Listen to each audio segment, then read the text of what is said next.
شي مخلل بمواد طبيعية 100%. بربي ان شاء الله نديروها مع بعضنا اليوم. السلام عليكم ورحمة الله تعالى وبركاته. اللهم صل وسلم وبارك على نبينا محمد وعلى آله وصحبه أجمعين.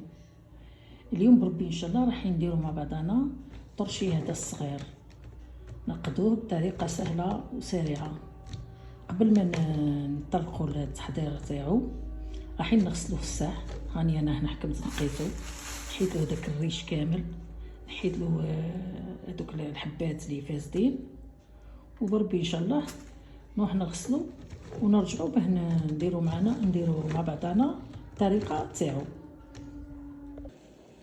بعد ما غسلتو قطرتو درك نرجع للمرحله التاليه. دوكا نحكمو ونشقوه شقه فريده من الفوق، ما نوصلوش حتى لهنا. نشقوه بالواحد ونحطوه في اي برطمان. تحبي تحطيه زجاجي، تحطي النايلون كيما تحبي. هذا انا تاعي ماهوش زجاجي، وهو دو بريفيرونس يكون زجاج. نديروه بالواحد هكذا، نحطوه هكذا، نديروه حتى نخلصو الكميه كامله.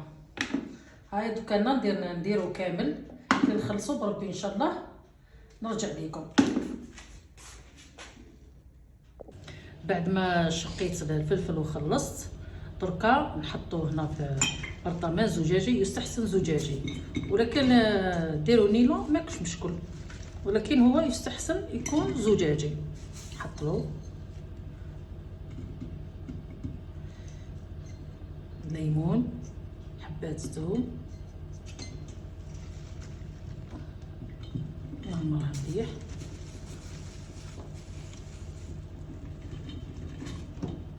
نزيد نحط شرائح ليمون،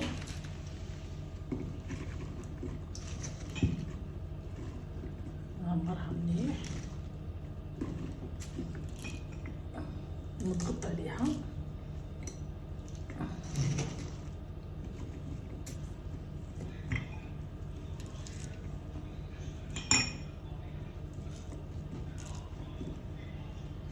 فوتو نديرو المحلول المائي كيما مارفين. عندي انا هنا ايطره ونص، نحط ايطره برك نشوف.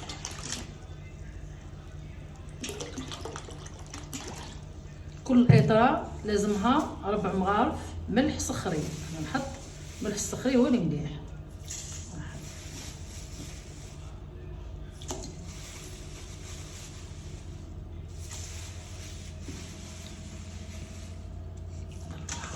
خليه يذوب. نحكم نحط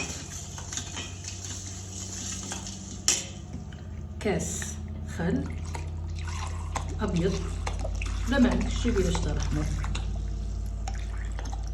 كاس خل ابيض،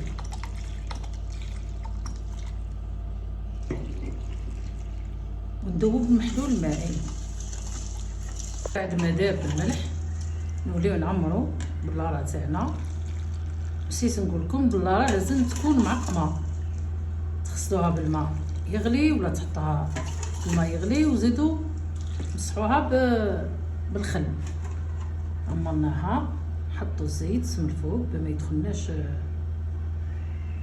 الهواء ولا الاكسجين يسيح، ونقفلوها ونحطوها في بلاصه تكون باش بارده هكا، تحت بوطاجي ولا في بلاكار، ولا 15 يوم ان شاء الله كاك طيب وتجبدوا تاكلوا ان شاء الله. ما تنساونيش بلي لايك وبالبارطاج وبلي زابونمون، وشكرا والى وصفه جديده ان شاء الله.